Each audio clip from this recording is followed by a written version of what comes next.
Hello, my name is Rasmus Nielsen. I'm director of the Reuters Institute for the Study of Journalism and professor of political communication at the University of Oxford.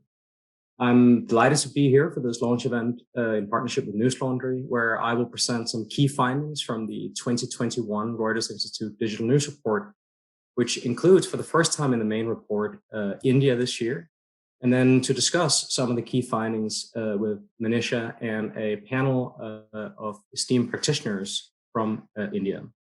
The Reuters Institute Digital News Report is the world's largest ongoing study of how people across the world use news and media and how they think about news and media. This year, the report covers 6 markets all over the globe that combined account for more than half the world's population. I'm very glad that this year we were able to include India in the report for the first time.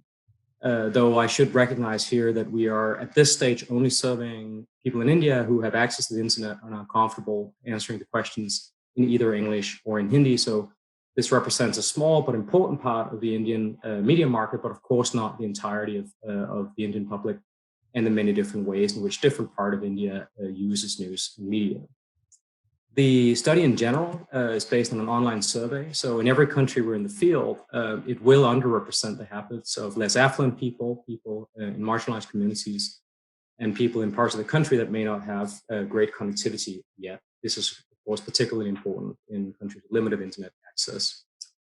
I should also thank the sponsors who make the project possible, including 15 different funders, including the Google News Initiative, which supported the inclusion of India this year, as well as media organizations such as the BBC, media regulators, foundations, and universities in different parts of the world, as well as our country partners, including in India, the Asian College of Journalism, thank you, Shashi, that helps us design the study and interpret the findings in the different markets that we cover. What I want to do today is to run through just a few key findings, some of them global and some of them specific to India, and then I really look forward to the conversation with our great panelists today. And where I wanted to start is really with the pandemic, which has been particularly rough in India this spring and summer, of course, and start with what our data can tell us about how that pandemic has influenced the way in which people use and think about news in different parts of the world. And one thing we see very clearly in many countries is that the pandemic has reminded people of the importance of credible, accurate information from trusted sources. We've seen for the first time in some years an actual increase in the percentage of people who say they trust most news most of the time. There's been no similar change in people's trust in news that they access on platforms, for example, social media, which means that the trust gap between news in general and news accessed on social media has increased as more people in many countries say they trust most news most of the time. However, the pattern here is not entirely universal, as one would expect with such a large and complex study as ours.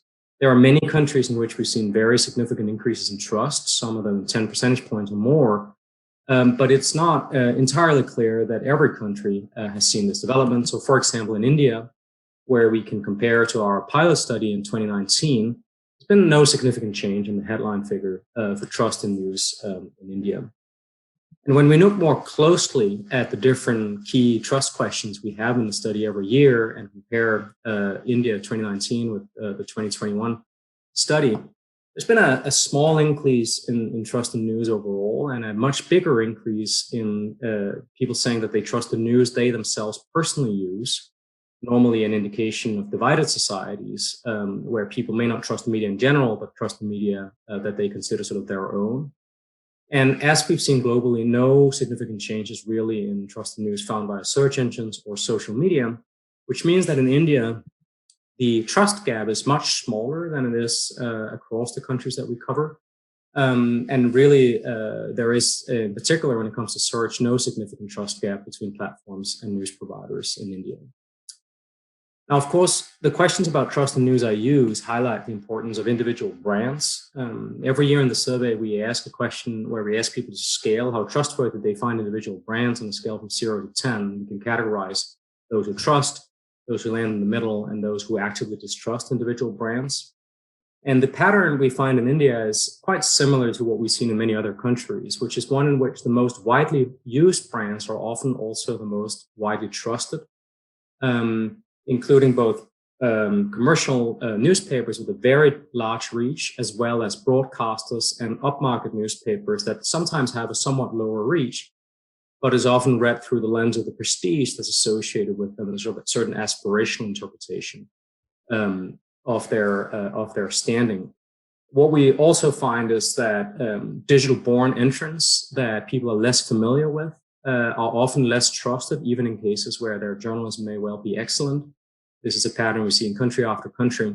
And finally, that very polarizing partisan brands, sometimes cable television channels and the like, are generally less trusted. So this pattern we see very clearly in India, but it's also one we recognize in parts of Europe, such as France, for example, where again, sort of centrist newspapers are highly trusted. Many broadcasters are highly trusted, whereas new entrants like in France, HuffPost, and polarizing television channels like BFM TV News are much less trusted. Trust matters, of course, in part of for the role that journalism can play in informing the public and helping people make better decisions and navigate their lives, whether during the pandemic or more broadly. But it probably also matters in other ways that are a bit more close to the business of news. So what we've seen across the world this year is that if we compare the online reach of brands last year in 2020 with their online reach in 2021, those that are more highly trusted have often done better in terms of their increase in their online reach. We don't have this data for India, unfortunately, and the pattern isn't sort of entirely linear, if you will, but there is a correlation between with more trusted brands generally doing better in terms of not just growing their audience, as many did during the crisis, but also retaining some of the growth that they've had as people settle in some countries in a lull between waves of COVID.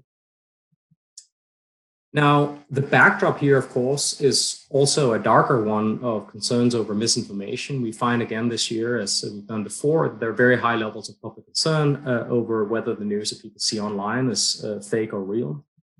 When we ask people about the different sort of topics they see misinformation about, we now have as high levels of concern over misinformation about COVID-19 as we do about politics, which has been the main focus in the past. This is data specifically from India. Though there are many other issues where people also say that they see different kinds of misinformation, whether it's things that might be commercially motivated, sort of rumors or celebrities who may have died or something terrible have happened to them that drives people to sort of clickbait sites of various sorts, or misinformation about other issues such as climate change, medicine, or the like. When we ask people to identify the sources of false or misleading information they're most concerned about, the pattern we see in India is pretty similar to what we see in most other countries, which is that much of the focus is on the behavior of politicians.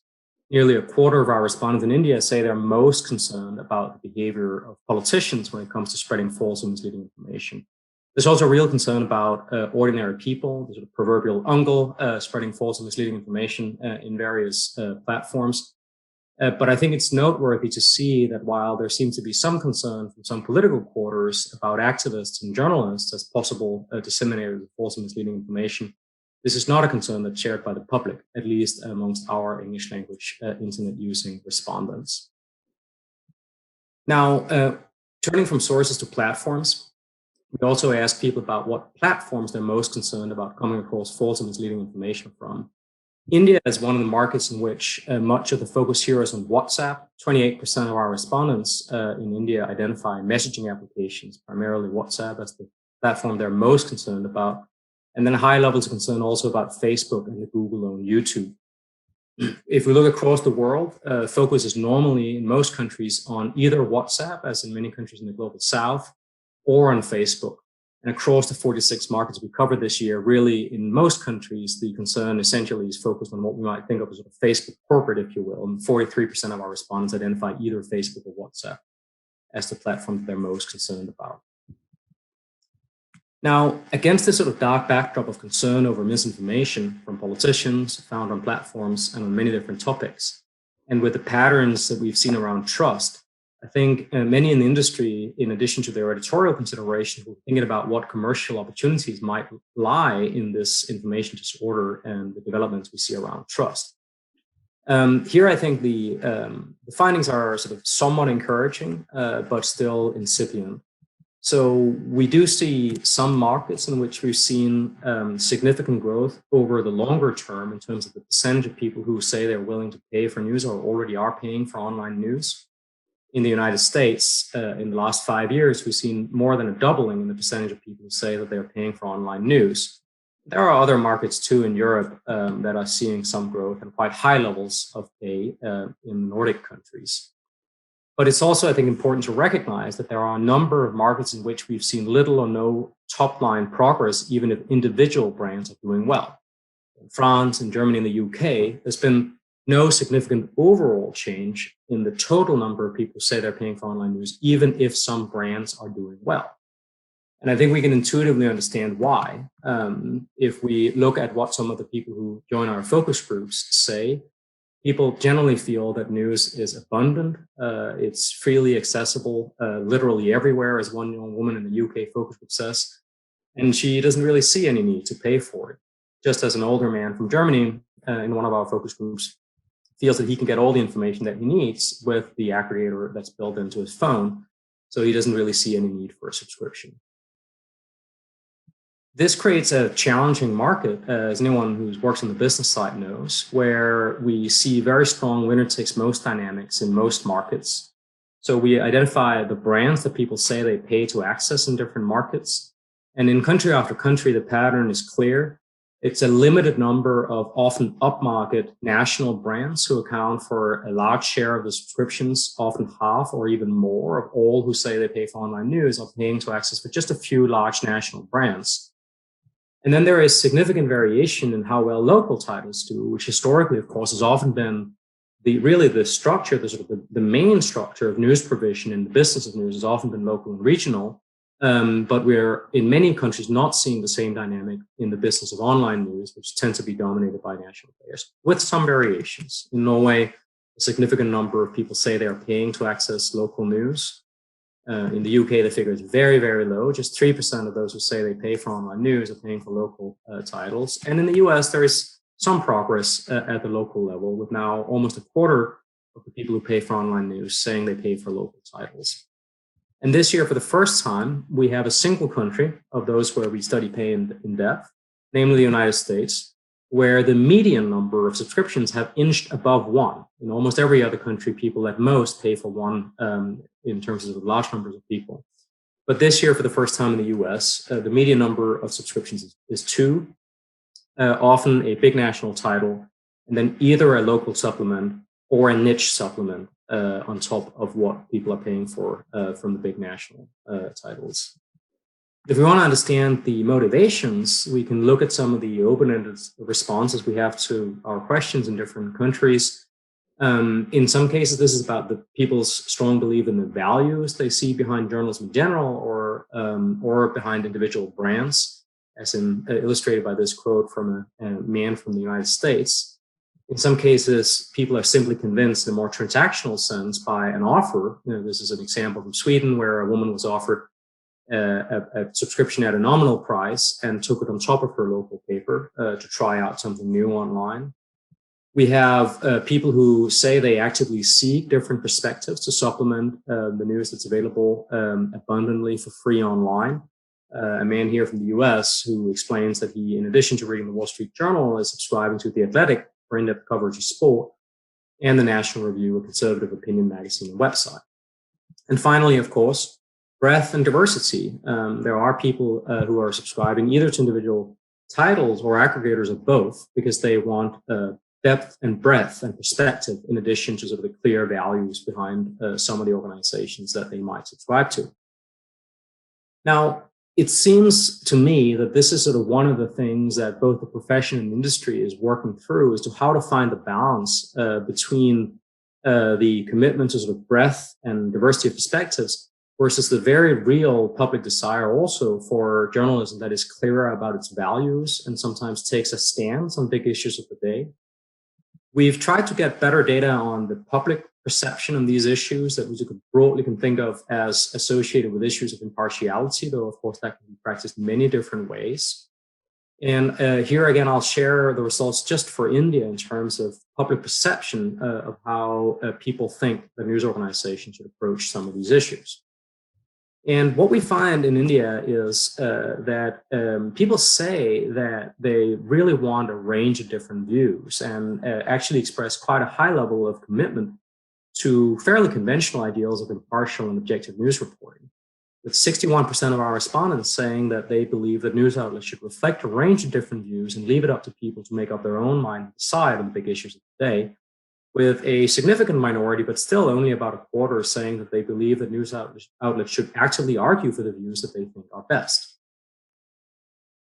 We can also see this in a sort of somewhat different way in that there might still be some issues where people appreciate news organizations taking a clearer stance. So when we ask follow-up questions about whether people believe that news outlets should be neutral on every issue, which 49% of our respondents in India say, there's also a much, much larger minority of 40%, so nearly half, who say that there are some issues where they believe it makes no sense for news outlets to try to be neutral. So I think here a more nuanced understanding from much of the public who may want what can be derided as he said, she said journalism and sort of centrist on the one hand, on the other hand, reporting on many different issues, but also recognize that there might be some issues, whether it's around fundamental rights or minority protection, climate change, or other polarizing and high stakes issue facing our societies, where they actually want news organizations, journalists to take a clearer stand and explain that stand and stand by it. Finally, when we ask people about how they think that newsrooms should allocate time and what voices they should feature, again, quite a strong commitment to fairly conventional notions of journalistic values. 61% of the public say that they believe that news outlets should give equal time to all sides. And again, a significant minority, but still less than a third, who believe that news outlets should give less time to sides they think have a weaker argument. So I think here a complex picture with a pretty strong public support for the idea that reporters should sort of cover a range of different views and give time to a range of different voices on most issues, but also a large minority who believe that news organizations can and probably should take a stance on some of the big issues that matter, even if they don't want to take a stance on every issue necessarily. Finally, I want to talk about gateways in social media because, of course, people can sort of see quite a lot of voices that take a very clear stance on social media, amongst other things, and will encounter their news brands, but in a context where they also come across other ordinary citizens as well as various other voices that loom quite large in different markets. And really what we're seeing in most of the world is a continued move from direct discovery, where people go direct to news sites or apps for their news, to what we call distributed discovery, where social media, search engines, and aggregators and other site-source forms of access loom very large.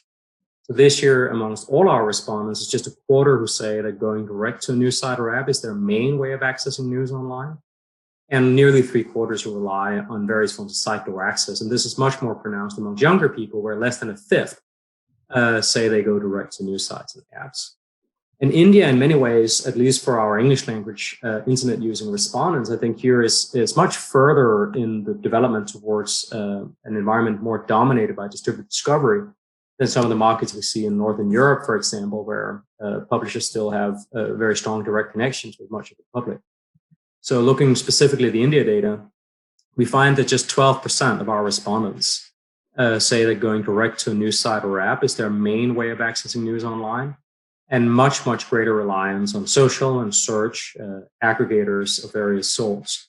And even slightly more pronounced amongst the under 35s, though, of course, at this level, it becomes difficult to see much of a difference between the generations, given how relatively few, only a little more than 1 in 10, say that direct access is their main form of access.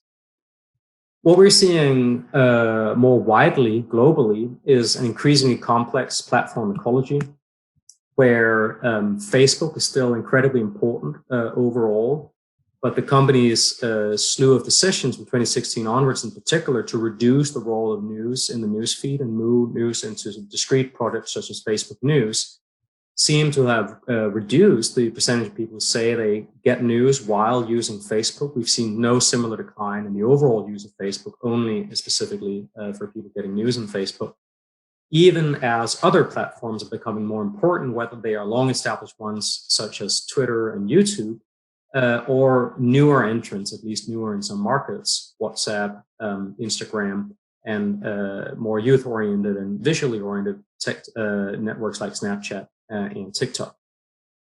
Now, finally, in terms of how people navigate information, this more complex platform ecology, we ask people a set of questions about what their main motivations are when they come across news on different platforms, and we sort of break this down in different types. And I think the pattern we see here is an interesting one in the sense that it's really only when we look across all the 46 markets that we cover this year, it's really only Twitter where getting the very latest news is a central motivation for people and their core motivation for using a particular platform for news. Most of the platforms we look at here, YouTube, Instagram, Snapchat, and TikTok, people identify entertainment as the main motivation for why they come across news in a particular platform. And then finally, Facebook, by far the most commonly motivation is that people see news on Facebook while they're there for other reasons, presumably social reasons, to follow people that they care about or maybe once cared about in their lives, and in the process, incidentally, come across news while they are on the platform. Finally, in terms of what voices people pay attention to in these different environments, there too, I think we begin to see quite a finely differentiated ecology here. And we ask people essentially a question of when they get news in different platforms, who do they generally pay the most attention to? And again, I think there are some really interesting differences here across different platforms. So we do have Twitter, where people say they pay attention to mainstream news and mainstream journalists. This is the most commonly named source of information people say they pay attention to when it comes to news on Twitter. As well as sort of an older network like Facebook, where mainstream news and ordinary people, so other people sharing news, are the two types of sources people most frequently name. Then we quickly sort of get into entertainment territory. Mainstream news still important on YouTube, but personalities loom large there. So creators, influencers, individual voices of various sorts. And then when we get to newer, more visually led networks, Instagram, Snapchat, and TikTok, on all of these, by far the most commonly named type of voice or profile that people say they pay attention to around news are personalities. Individual celebrities, content creators, influencers of various sorts. So quite a different, if you will, way of navigating news online than that we associate with older networks like Facebook, YouTube, and Twitter, and of course, very, very different from going direct to a news site or app. So finally, a couple of questions just from my side, but really I want to hear your questions and your thoughts on this research and how it speaks to your experiences. It's clear that COVID-19 has accelerated digital change as people have been sort of cut off from print, for example, and advertisers have rethought their investments. This benefits a few winners, most prominently, of course, the large platform companies, but also some news brands that seem to be doing well out of the crisis. And it clearly has put further pressure on traditional funding models, in particular print, but also digital advertising, which tend to go to Google and Facebook. There is a question here, I think, about how news media can build on the trust premium that some seem to have gained during the pandemic, as people were sort of reminded of the value of independent, credible, and trustworthy information. I think there are some questions about how far pay models can go globally, but in particular, of course, in India, where the reference price has been very low historically, and many people for many years have accessed most of their news for free or for a very, very low price in print and broadcast as well. And of course, a question of how journalists and the news industry in those countries where pay is doing better can serve those who are not prepared to pay, and what funding models can enable that. Then I think we have a set of questions about the balance between impartiality and moral clarity in divided societies, where I think the public has quite nuanced views, but it's also clear that it's difficult for editors and journalists to find their feet in these often very divisive debates. And strike a balance between the idea of impartiality with the idea of greater moral clarity. And finally, in many markets, I think there is a very real challenge around how news media and journalists can engage younger audiences who seem to prefer social media and other platforms and often follow individual creators rather than the brands that my generation, previous generations have grown up with. So with that, thank you very much. And I will hand it over here to Manisha from Newslaundry, who will expertly chair and steer the conversation. And I look forward to learning more from all of you. Thank you so much, Rasmus. That was really good and some really interesting points for us to discuss here. So I'm just going to jump right in, but I just want to introduce our panel. First, we have Dhanya Rajendran with us. She's the editor-in-chief at News Minute. It's a very well-loved South India-focused news website that's done some brilliant work during the pandemic. We have Supriya Sharma with us. She's executive editor at Scroll, that again has done some brilliant investigations during the second wave, whether on oxygen shortage or on foreign aid that had been coming to India. And we have with us Shashi Kumar, who has founded and chairs the Media Development Foundation, which administers the Asian College of Journalism. It's the go-to place for many aspiring journalists, and he's also a media entrepreneur and a journalist. Now, actually, I just want to start with one of the points you made later on in your presentation, which really I'm very interested in, which is the concept of neutrality, where you say that about 40% majority of news consumers from your respondents still want the media to be neutral. And a few of them, a significant less amount, feel that, okay, not every issue can have, two sides. So for example, if there's a rape story or if there's a crime story, you can't be advocating for the rapist or the murderer. I'm guessing that's what they mean by saying that some stories can't have two sides. Now, I'll start with Dhanya and then maybe come to Supriya and then we can go to Shashi. Dhanya, neutrality is a word thrown at a lot of us as journalists. In a hyper-partisan media space like we have in India and a hyper-polarized space, it's often thrown at you from all sides, where you're accused of not being neutral enough. All journalists face this. And so I just want your thoughts on that. When a news consumer comes to you and says, or, tweets to you or writes to you saying, hey, can News Minute be more neutral? Or can you be more neutral? What is it that they're expecting out of you? And how do you view, the issue of moral clarity and balancing it with impartiality? See, I think first, at least in my personal view, what journalists, organizations, and news consumers should understand is that neutrality does not exist. It does not exist simply because we are human beings who do stories. And I think we should not aspire to be neutral. See, from the selection of story, right? The bias works from the very selection of story. If I have three stories in front of me and I can do all three, which one do I choose to do that day? From there starts my inherent bias. And then how I write it. Now, I think what news consumers can definitely demand is that sometimes certain stories, the journalist should make an effort to get both sides of the story. I think even what we were taught many years ago, that if there's a story, get A's version, B's version, and just put it across. That also doesn't work for a lot of stories these days because A and B's version are not the same. Maybe B's version has to be questioned and A's need not. So these are things which journalists have to think about, right?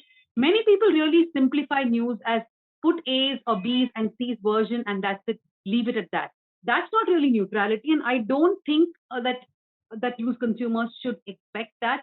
I was actually looking through all the charts and feeling a bit concerned when the chart said that almost 40% of people in India believe the news media, because if you look at most mainstream media in India, and 40% of people actually believe them, especially if this includes television, I find that very worrying. Sorry, Manisha. Supriya, do you want to come in? When a news consumer demands neutrality out of Scroll, what do you think is the implication mostly? I think a lot of news consumers also do understand that the mission of journalism is to hold power to account. And so there isn't really some symmetry out there in society. And so to put, official sources at the same, to demand the same accountability from an ordinary citizen as we do of the government is really doesn't make any sense. We are going to ask tougher questions of the government. And I'm also puzzled really by what the news consumer thinks of impartiality. As a journalist, what I think of it is fairness, which is give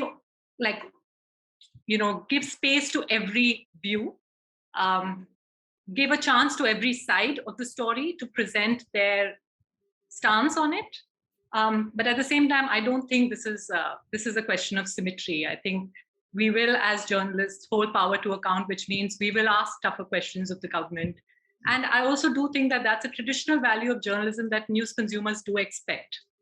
Shashi, do you want to come in? Yes, I'd say that neutrality is, as a clinical kind of quantum, makes no sense. But there is, I think, value in looking at objectivity, which might be a different idea. But the way it's panning out, I think there are two kinds of objectivities possible. One is, of course, to be fair-minded, as Supriya said, to be equitable in terms of your story, to give the other person his viewpoint as well. But it's also possible that in a highly fragmented media ecology that we are in now, your neutrality or sense of objectivity will come through a collision of various viewpoints. So it's not necessary that a single media outlet or organization or platform gives all of these viewpoints. I advocate a particular point of view. Another organization or vehicle advocates an opposite point of view. And if I'm able to get a sampling of each of these, I then work my way through that and arrive at some kind of golden mean of what might be happening out there. So I think that's what is really happening, which is why, and I think in the current ecology, we can argue about this till the cows come home, but the fact of the matter is it's fragmented, it's filter bubble, it's echo chamber, and I suspect the mainstream media is also being tempted into it and drawn into it because that's where the eyeballs are and that's where the viewership is and that's where the TRPs are. Manisha, I want to just quickly add a point. You started by saying that perhaps it's news about rape or some sort of sexual attack where people don't expect different versions. In fact, in India, we've seen the opposite.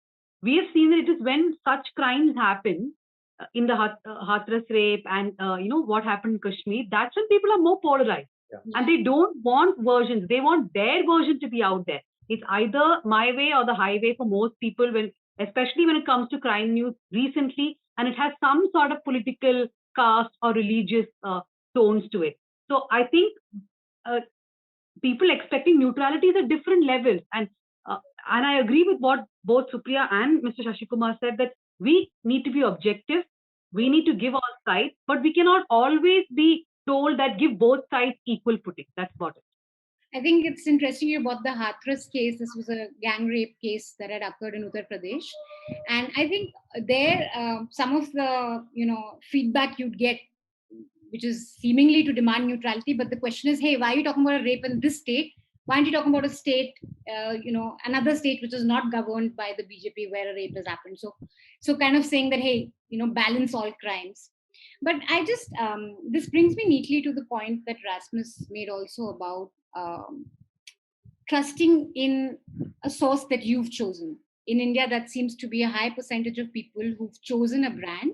So they may not trust news overall, but they trust the brand that they have chosen. And that, you say, is an indication of a hyperpolarized kind of a news space. And my question is then that journalists perceive themselves as, truth seekers, as, people who are holding power to account. But if our audience is going to not believe us or not look at us as a neutral source, or if our audience is just going to choose their version from, the various versions out there, what does it do to journalism then? Can I come in on this very quickly? In the report, in the Reuters report, for instance, one of the apparent contradictions that I find, which is interesting, it's intriguing, is a channel like Republic rates very high in terms of weekly viewing percentage. It's number 4th after Times of India, NDTV, India Today, it's Republic TV over such a short time. And when it comes to trust factor, it's the least trusted. So this is an apparent contradiction. So in other words, you are watching what you least trust. Is that what you're saying? Or are you saying that 48% or 34% who view you don't bother about trust? What are the takeaways? Maybe Reuters ended up only interviewing liberals. No, so I think with Republic, I think even people who watch Republic will admit to you that they go there for entertainment. It's a reality TV show, so they probably will not, it's like what's going to happen in this episode of primetime news. So yeah, but that, Manisha, could be said of almost all mainstream channels, honestly. Republic, I mean, it's become a reality TV show. I mean, it's, how much do you go to it for information? Where is news? I mean, you have the news hour, right? Where you have people fighting with each other. You have a gladiatorial skill on the floor of the studio. So where is news? There's no news bulletin anymore in news channels. No, my question was more as news consumers perceiving you as not neutral or demanding more neutrality out of you. It does damage us in some ways. Maybe the question is, what do we do as journalists to explain to people what neutrality is, or maybe our tools of journalism? Maybe it's a question of media literacy, explaining to people why journalists function the way they do. Why do they question the governing party more than the opposition? or why do they choose a particular news over any other news? Yeah, please. Maybe if I may, Manisha. Yeah. I think I know it's very hard in practice, and I would certainly struggle with it as well. But I think one of the difficult things that journalists and editors have to try to do is to distinguish between bad faith attempts to weaponize a professional commitment to fairness from broader public perception. And it's incredibly difficult in part because, you get sort of complaints from quite powerful people who sort of go after you in very determined ways, but also just with social media, which many reporters and editors spend a fair amount of time on, you can be very directly attacked and harassed, and you can have various insinuations or much more explicit attacks that question your professional ethics and practices. And that's, very problematic, but it shouldn't be confused with public opinion. I mean, even if there are thousands or tens of thousands of people coming after an individual journalist or news brand in a country like India, it's a rounding error in terms of the overall population. And it's very hard to keep that in mind if one is at the receiving end of all the abuse. But nonetheless, I think the broader public, my interpretation would be that many people are thinking of what they think of as fairness not so differently from what Supriya described. Fairness, giving everyone a chance to explain their point of view, and also a commitment to, focusing on things that are more important because they involve more powerful individuals or entities. Now, the backdrop, of course, is that while I think some people, perhaps even many people, have individual news outlets that they admire or even trust, and even though, as Dhanya said, we might think that people sometimes trust the media too much, the backdrop here really is quite low expectations often, and relatively, if you will, limited willingness to believe in journalism sort of presentation itself. We don't have similar data from India, but a couple of years ago, we fielded questions where we asked people about whether they feel the news media does a good job of monitoring powerful people and holding them to account. It's only about 4 in 10 who say yes to that question. So if you have a situation where about more than half the public don't believe in the first place that journalists are in fact watchdogs, but more like lapdogs or sort of circus dogs putting on a show, I think if you keep that in mind, it's easier to understand why they may not sort of want a profession in an industry that they, may think highly of a few in, but may not have that high an opinion of most. Why they don't really necessarily think that it's that industry's role to take a clearer view or be very partisan or very direct about things, if they fundamentally think that much of journalism is sort of fairly ephemeral and not all that committed to the mission of seeking truth and reporting it or holding power to account, then I think it begins to make more sense why people aren't really buying into the things that we would like journalism to do and that we would like to say that journalism does, and that it does do sometimes, but let's be honest, not always. Great. Do you want to add anything, Shashi? Yeah, I buy that, Rasmus. The point is, for instance, take the India report. I mean, the report. On the brand trust rating scale, both Wire and Republic are a fair, more or less, close to one another. I mean, the Wire 50 is among the lowest. Right? The last two in the brand trust, starting with Times of India, the last two are the Wire and the Republic, respectively. So I find that strange. So in other words, what you really have is echo chamber, is filter bubble, phenomenon operating even in the so-called mainstream media. If you're saying that Brand and the Republic are close to each other, are the last two in terms of brand trust out of, say, 15 or 20. Times of India is first, followed by Doordarshan, brand trust, right? Followed by All India Radio, brand trust. Followed by the BBC. The BBC I can believe. Times of India too, I can really, with some stretch believe. But DD and AI are having brand trust for news, which means we are not speaking about news as we understand it. We are speaking about something else. I think, in fact, we were discussing this before we started. I think with DD and AIR, which is the radio channel, it's a sort of people's longing for news, which is devoid of, all the shouting. Fireworks. Okay.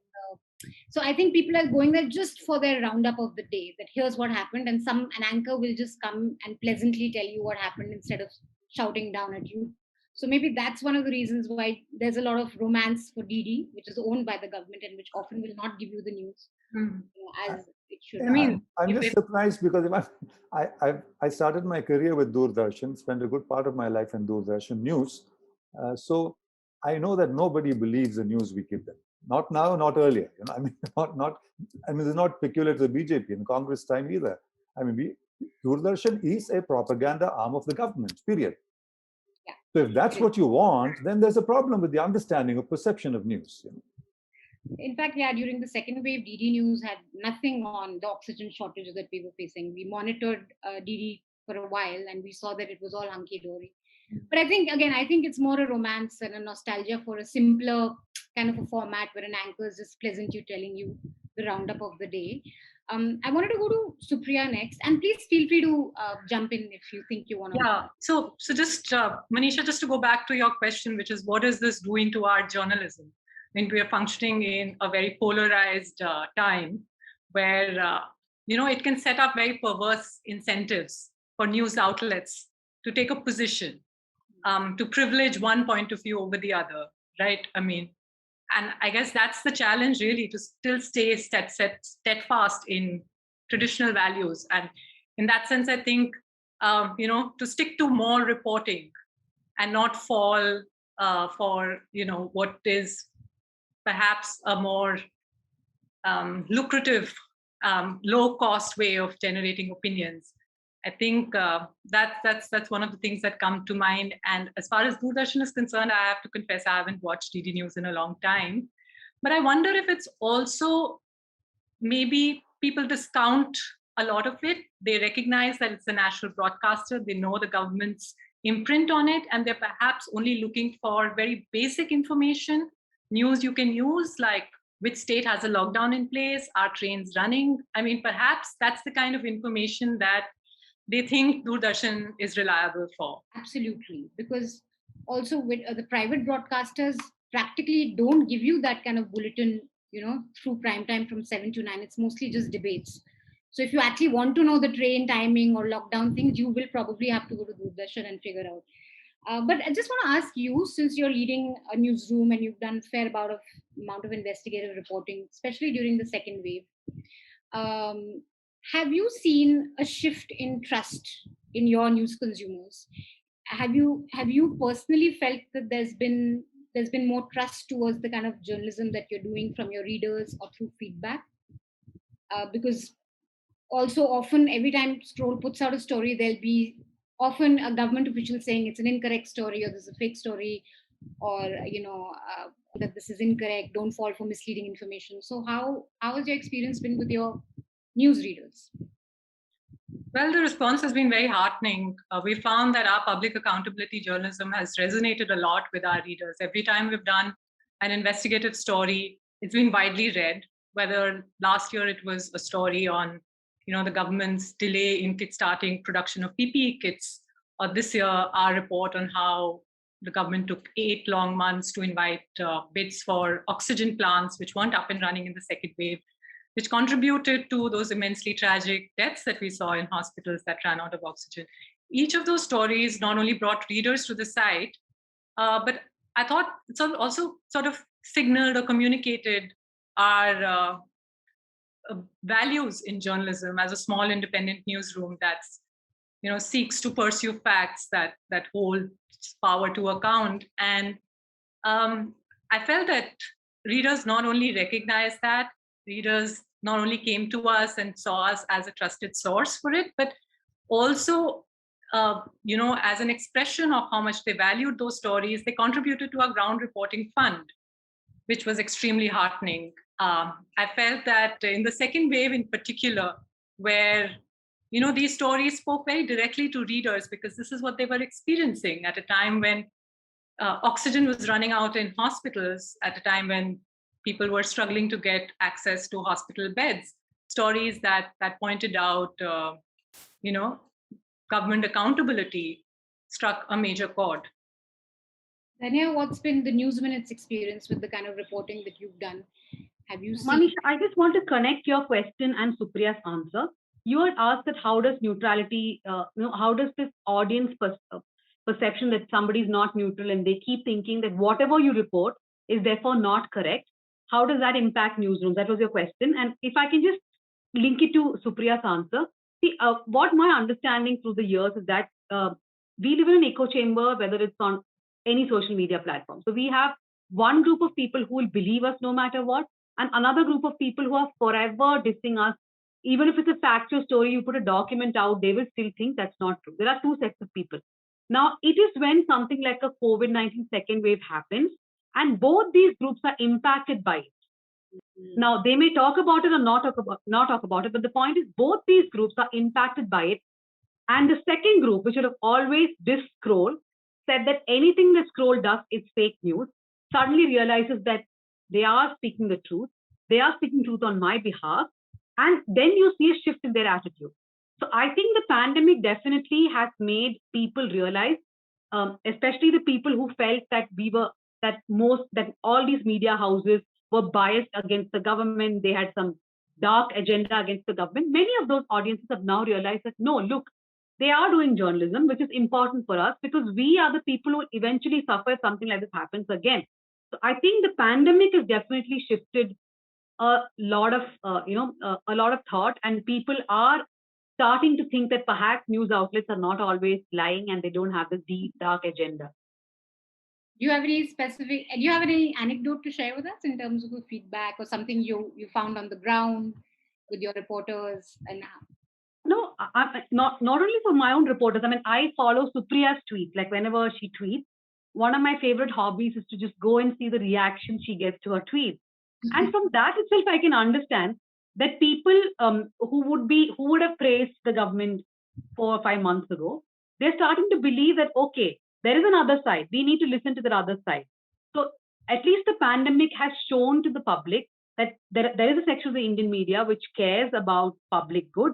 And for that public good, they will ask questions to powerful people and the government. And yeah, there are lots of anecdotes, right? Like any story. For example, we've been writing on excess deaths and death underreporting.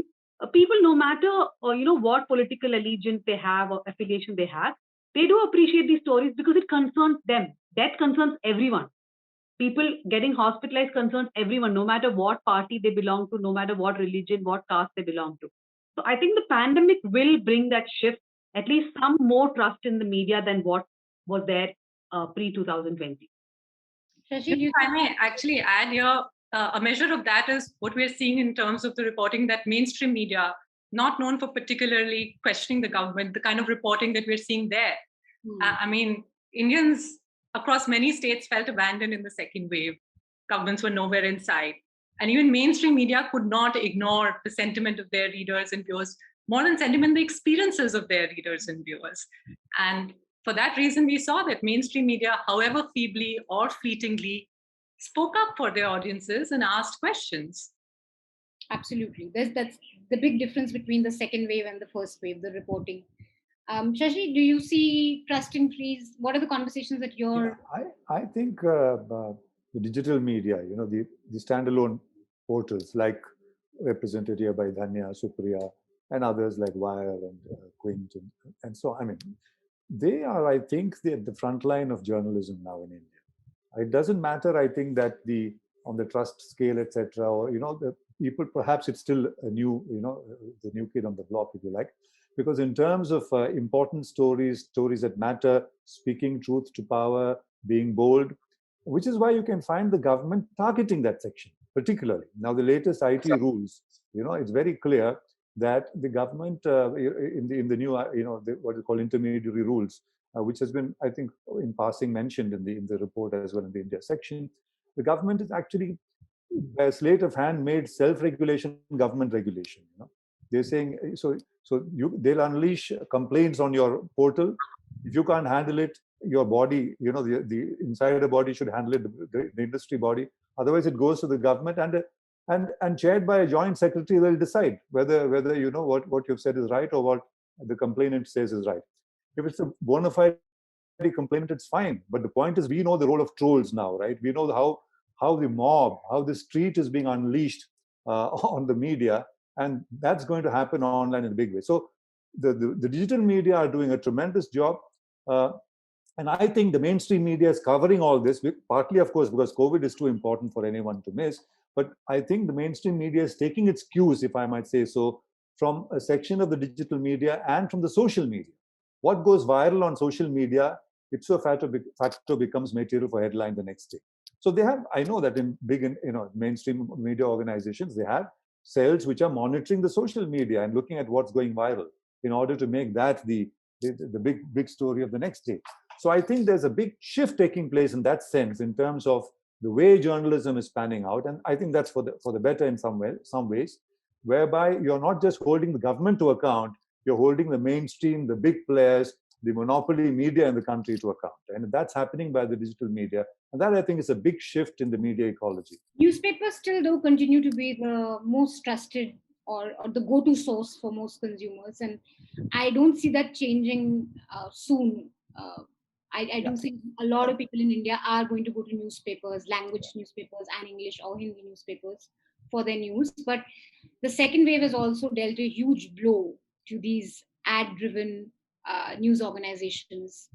We've had corporate advertising shrink, we've had government advertising increase, and that's dangerous because if you're going to be dependent on the government for your advertising, it's going to be, and for your revenue, it's going to be very tough for you to then turn back and question that government. So how do you see this play out in the future? Yeah, the newspapers are, I think, the major players. Obviously, they've had centuries old. I mean, they've been there around for 200 plus years, even in India, right? I mean, it's a very old industry, and therefore it takes that kind of time. The growth of digital portal is the news portal is, I mean, in our own, a decade old. I mean, nothing is not even a decade old in some cases. So it's apples and oranges in some ways. But I think the big story is that this panning out is taking place, and the bigger concern is that the government is cracking down on it the way it is. A very targeted cracking down on the digital portals, which shows you that otherwise they wouldn't bother, right? If there's some people, barking out there, it shouldn't matter to a government with this kind of majority, with this kind of root majority, but they're really concerned about it. And that, I think, is a big story. But the other big thing, the elephant in the room, I think Rasmus referred to that, the caveat that this is more about the English media, not more, I mean, almost about the English and Hindi media. Yeah. The big story of the media in India is the multilingual, the regional language media. And that's a big growth story. That's growing at a far big, greater pace than the English media growth has plateaued. As we know, Hindi media growth is continuing, but the regional languages are growing at a far, far higher rate. The rate of growth is tremendous. And therefore, what is happening there is very important. And that, I think, will have to be factored in future studies of India, although it's going to be daunting because you have so many languages and the growth stories trajectories are so different, and the newer and newer readership or viewers or multimedia forms coming into the fold is taking place at such a rapid pace. So I think that's the elephant in the room. That's a big caveat that I think we should underscore and emphasize when looking at this report. Rasmus, do you want to add anything to everything that we've? I mean, I think it's important to recognize this, of course, and those opportunities, and also just the incredible complexity and size of India as a media market, in addition to as a society. I'm personally not convinced necessarily that the growth story for regional languages will continue for very long. For the reason that with the sort of the spread of mobile internet access, I think we are seeing both time spent and advertising moving online very quickly in India. And globally, in all the dozens of different countries and markets we do research in, everywhere we see the pattern is the same, which is that sort of regional newspapers that used to dominate regional or local advertising really struggle to adapt to that environment, because the attention, the advertising flows primarily to a few large platforms, often based in the US.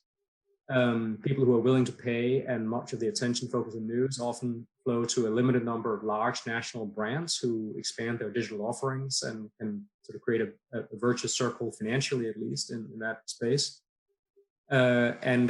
And then you have the growth of new entrants, whether they are like Scroll, nationally oriented, or like News Minute, regionally oriented, that are much more lean and much more clearly focused than regional newspapers have often been.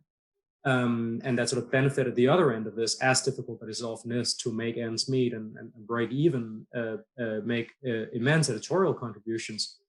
So I have to say, I think the sort of the regional and local structure of newspapers in particular will be under tremendous commercial pressure in the years to come.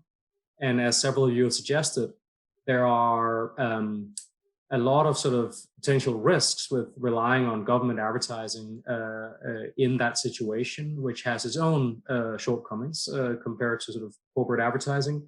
And of course, we've also seen other forms of corporate influence on the rise in India, where corporations may invest in news organizations, not because they want to support independent professional journalism, but because perhaps they have other motivations and have wider business interests that may benefit from having or being seen as having the power that comes with controlling important news media. And in that sense, I'm quite concerned about much of the legacy industry, even as I'm very encouraged by some of the very impressive journalism we see from new digital entrants who are standing up to those who want to sort of stop the practice of seeking truth and reporting it. So I just want to qualify. I would disagree a bit. Legacy print media and the regional languages. I was talking about news portals and all of that combined. Malayalam Manorama, for instance, would perhaps be one of the biggest newspapers in the country in terms of reach, in terms of advertising, tariff rates itself. So I'm talking about in that sense, not in terms of newspapers alone. Just to no, on Manisha, I want to just disagree with Rasmus and agree with Shashi Kumar, because I think the growth of regional media should not be only about newspapers. Look at television channels in languages like Malayalam, Tamil, Telugu, Kannada, etc. There are many news channels. For example, when the election results were coming on May 2nd or whenever, when the Tamil Nadu, Kerala, and Bengal and all the results came. Now, all these channels have made quick transitions online. They're very active on all social media handles. They are extremely active on YouTube. They are really quick in putting out videos. So, they have adapted themselves very quickly to social media. That's the whole point.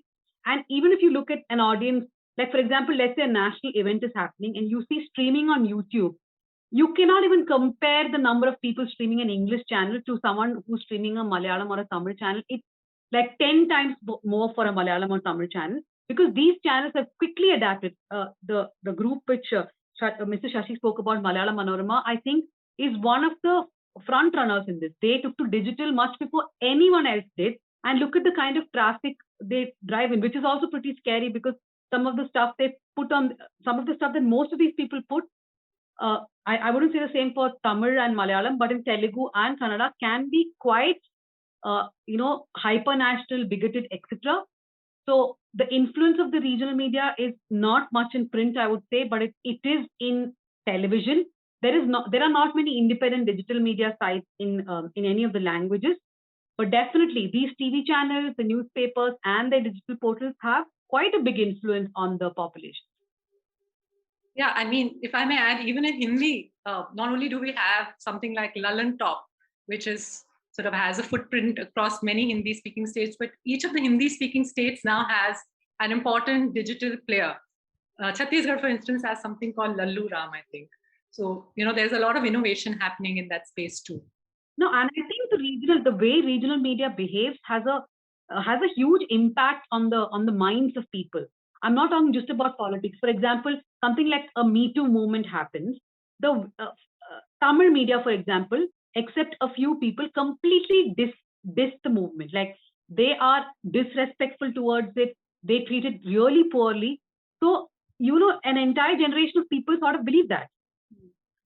So it's very important how the regional media projects an issue, because a lot of people are vulnerable and they just believe what is being told to them. Also, Rasmus, the point is, with the success of literacy programs and newer readership, not necessarily the newspaper, but can read text online as well, that growth is really in the different languages, not in the English language, which is why and with the access of smartphones, the mobile revolution in India and so on, that I think is poised for a huge leap. Okay, we're running out of time, so I'm going to go to my last question on subscriptions. Rasmus, globally and of course specifically in India, let's talk. I mean, globally, you told us a bit on your slide, but In India, what is the news consumers' attitude towards subscriptions? Should we be hopeful? What are the kind of insights you got from why people subscribe? And are we getting to a point where people are finally, there is an understanding now that you've got to pay for news if you want quality news? I think it's probably uniquely challenging in India to make this work, at least in the English language. When you have had, since the liberalization in the 90s, such an influx of advertising that meant that print newspapers were sold essentially for their recycling value and little more than that. And the way in which sort of paid television developed in India was also, in a global perspective, uniquely low prices and uniquely high reliance on advertising. So if you had people who for 30 years, even well before the digital revolution, have been accustomed to thinking of news as a commodity that you picked up for less than the cost of a cup of tea, and that was easily accessible everywhere for virtually for free, it's hard to convince people who have their whole life or half their life had access to things for free. And then it's, of course, compounded by the abundance of news that is available for free at the point of consumption and probably will remain so for the foreseeable future, even if a number of newspapers and digital-born sites were to go beyond hard paywalls. There would be a lot of other English language news available in India. So I think it's very challenging in the particular Indian context. I also have to say, I think it's probably necessary to make it work. And this is sort of not always particularly welcome amongst newspaper executives when I say that, but I have to say that it's very difficult to see things in India going substantially different from what we've seen elsewhere, which is that on the whole and on the balance, if advertisers have a choice between paying for very cheap, targeted, high-reach digital advertising from Google, Facebook, and a number of other large platforms that compete with them, it's hard to see why they would pay a premium for advertising on a news publisher's site. I'm not saying that advertising revenues will completely disappear. I think they will be a significant source of revenue for years to come, but it'll be much smaller than it was in the past. And I think it means that news organizations have to take the risk in many cases to try to convince people to support them in other ways, whether it's commercial and transactional, say, we do things that are worth paying for, you should pay us, you'll get something that's better, or whether it's driven by a greater sort of clarity about the purpose of what one is doing in something that goes beyond the transactional value and appeals to people's sort of principles and ideals and saying, well, you should support us because what we do makes a difference in society, even if it doesn't make a difference for you. And even if you could get generic commodified news elsewhere, you should still support us. So I think it's going to be very hard in India, but I also think it's going to be necessary. And I do think that we have to face a situation where the advertising revenues, at least commercial advertising that isn't driven by the sort of desire to influence news media's editorial work, will dwindle and move to California and where they are allowed Chinese-backed or owned platforms of various sorts, because that's where advertisers get a bigger return on their investment, and they are not in the business of buying advertising to support journalism. They're in the business of advertising to move product. Of course, they're going to spend the money where they think it makes a difference. What's the sort of the upside of this? As said, I really think we need to be clear about how tough this will be, in particular for a lot of sort of mid-sized titles that used to be sort of second largest or third largest in regional local markets or in the English language market nationally. I think the upside of it is that we now know for sure in most of the world that there is a significant minority of people who are willing to pay for news when they can clearly see that it's distinct from generic stuff on the internet, when it's delivered with a product experience that matches what people see from Netflix and Spotify, so a good product as well. And that there are also a significant number of people who are willing to support news in a more principled fashion if news organizations are clear about the value they create, the public value they create, and make an appeal on that basis. I don't think that's going to be a majority, certainly not in India anytime soon. But I think we need to remember also, and this is something I tell journalists and editors everywhere, not just in India, so forgive the Indian example, if you will, that this was the model of journalism for a long time. I mean, when the Hindu was launched, in part to protest, the British occupation and imperialism, colonialism, and whatnot, it wasn't primarily to make money. It was about having a clear identity and editorial stance. And I think that model is coming back, sometimes in ways that we might find quite problematic. They can be extremely partisan, as we've discussed some examples, but also in ways that reminds us that journalism is highly purpose-driven from the point of view of the people who practice it, but also from the point of view of much of the public. And I think there is an opportunity there, also in India. Supriya, do you want to share Stroll's experience, especially during the second wave when it came to subscriptions? You talked about people supporting a reporting fund. Do you see this as a sustainable model that you'd like to spend on and have less dependence on advertisements? Where do you see this going? Or do you think it's still very nascent for you guys? So Scroll started subscriptions way back in 2018. At that time, we were asking readers to support our journalism, but we were also offering them an ads-free experience on the site, full access to our archives, even discounts on coffee and books. And over time, we realized that actually what was the strongest driver for a reader to turn into a subscriber was the journalism, the kind of in-depth investigative reporting that we did. And some readers, in fact, got in touch with us and said that the subscription amount was too small, the subscription amount was 1,000 rupees for an annual subscription. And they said that they valued our journalism much more. Well, which is when in the second half of 2019, we came up with the idea of a ground reporting fund. And since then, we've found that readers actually prefer contributing to our reporting fund than buying a subscription. And every time we've broken a major story, we've seen that reader contributions have gone up. Now, I don't want to paint an overly rosy picture because the amounts are still small. They're not substantive enough to cover news gathering costs in a major way, but they aren't insignificant. And I think that's actually cause for some hope that readers do finally recognize the value of journalism and that they're willing to step forward to support newsrooms that they think are doing the kind of journalism they respect. Great. Dhanya, do you want to come in? I agree with everything Supriya said, and that's been our experience. We started membership only very recently, which is sometime in the end of 2020, and now we have a reporting project. But it's been the same experience that people, there's a spurt in taking membership because we launched it then, and then of course, more people contribute. There's a spike when there's a story they like, or some story goes viral, or they feel emotionally connected to a story, and people also give a reporting project. But Manisha, I have two concerns, and I'll quickly tell you what the concerns are.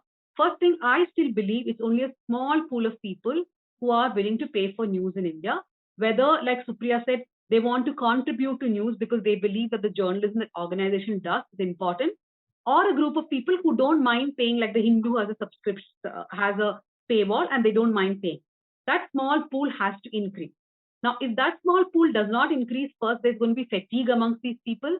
And I already see people talking that we believe in 10 different outlets, but how many years can we pay all the 10 outlets, like, annual subscription for all the 10 outlets? We can't keep doing that because that's not sustainable for them.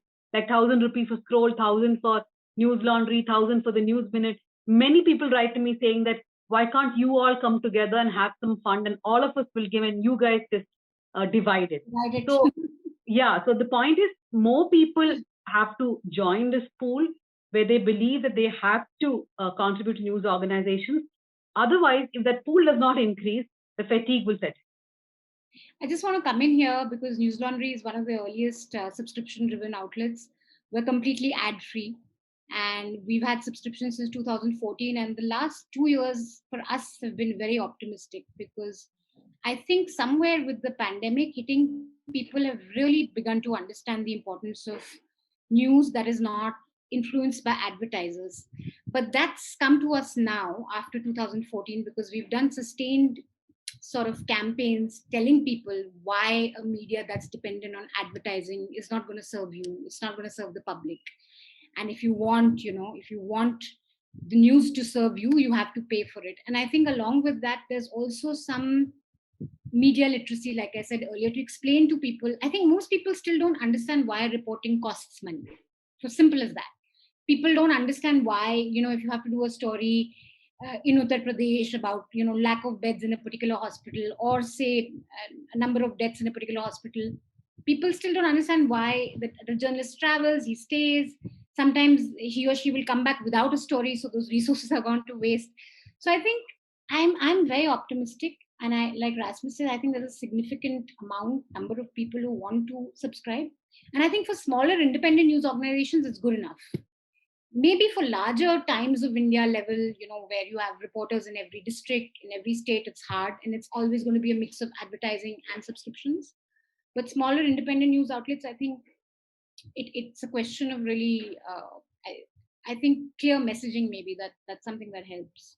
So with us, it's just that we're ad free, that we can't exist if you don't support us. So that's simple. But Shashi, do you want to come in about subscriptions for maybe mainstream organizations? I think I'm optimistic about subscriptions in the long run. I think people will pay eventually if there is value for that. And I think the Hindu paywall is a good example of that. Of course, Hindu is an unfair comparison. But I think they decided to go behind the paywall, and it's working. I'm told that their subscription revenues are ramping up very, very fast, and it's not rosy yet, but it's a kind of optimistic. It could become a revenue model actually. I'm sure that can catch on. But what Dhanya said is important, because you're used to multiple sources of news. Brand loyalty in terms of a channel or a paper, I am not sure exists anymore. At one time people would watch only Doordarshan because it was only acting in town, and then you had, say, NDTV. Now you want to watch this particular news show, even in the news area, this particular aspect of news from this person, this from that channel. You probably look for a particular kind of story in News Minute, another in Scroll, another in Wire, another in print, or another in Quint, and so on. And so this is I hadn't thought of this. Are you then expected to subscribe to all of these? In which case, for an average Indian, that can be quite formidable. So, or is there a newspaper or a media organization which can give you all that you want?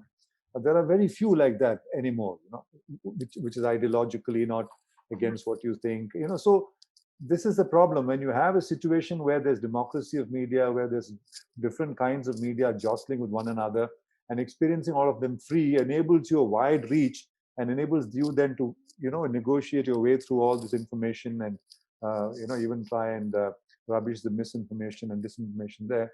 If you get into the subscription model, what it does to the media ecology is not still clear to me. I mean, I'm not very sure. The New York Times, as Rasmus pointed out, is made a success of it. The Guardian is, I think, I don't know if they're equally successful. I mean, they request for money or subscription, and yet keep it free. I don't know how successful it is. Maybe Rasmus would know about that. The Guardian model versus the New York Times model. Do you want to come in, Rasmus, quickly on that? Yeah, I mean, I think just very quickly on that, I think that the New York Times in a way is a sort of a less interesting example, just because it's so unique, and there are so few titles that can reasonably compare themselves to it. But what it illustrates nonetheless is something I think we've seen much more promisingly in smaller markets in Europe, which is that if you are providing distinct quality journalism and you have a good digital product, and you have the courage to ask people to pay for it, either on commercial grounds or on principal grounds, then there is a growing number of titles who are succeeding with that, whether they are legacy newspapers, Dagens Nyheter in Sweden, NRC in the Netherlands, Le Monde in France, many others, or digital-born entrants, Mediapart in France, The Correspondent in the Netherlands, Zetland in Denmark. It's not going to work for everybody, but I think we have a very clear proof of concept now that this is working. The Guardian's decision to take a different route is grounded in their values and their ambition, and it's a brave choice. And they have been far more successful than skeptics, including internal skeptics, had suggested. I think it's clear there are some discussions inside the organization about what the future should be. The CEO just left over such discussions, so clearly, it's not smooth sailing for the Guardian either. They have the benefit of Scott Trust, but more broadly, I mean, while it isn't common across the world, it's worth maybe remembering that purpose-driven news organizations relying on the generosity of their audience is not unique to The Guardian. I mean, the whole public media sector in the US is largely based on that and has been for decades. And of course, I mentioned the sort of anti-colonial newspapers in India, but, in the US too, there are other stories we can draw inspiration from. The Black press, for example, was only in part historically a commercial proposition, but also driven by an appeal to people's values and sense of community and identity, and were, also relied on community support. So, I think there are a range of different models that will work in the future. They won't work for everybody. We are living through a revolution, and revolutions are such that old structures are destroyed faster than new ones are built, or old ones reinvent themselves. It won't work for everybody. I think we have to be clear about that. But in some ways, I'm more optimistic now about the future of journalism editorially, but also as an independent set of institutions that can sort of earn their own lunch than I were a few years ago, even though the challenges remain very severe. Great. Thank you so much. We're completely out of time. So you can check out the report on RISJ's website. It'll be up now, right, Rasmus? So anyone who wants to do a deep dive into various aspects of the study, do check it out on their website. Do any one of you have any last thoughts to leave us with? Or do you Just want one last mischievous last thought. The report says that politicians are part of the problem. In India, I might add tongue-in-cheek that journalism is part of the problem as well. Great. Thank you so much, guys, for joining us. Thank you. Thank you. Thank you so much. Thanks all.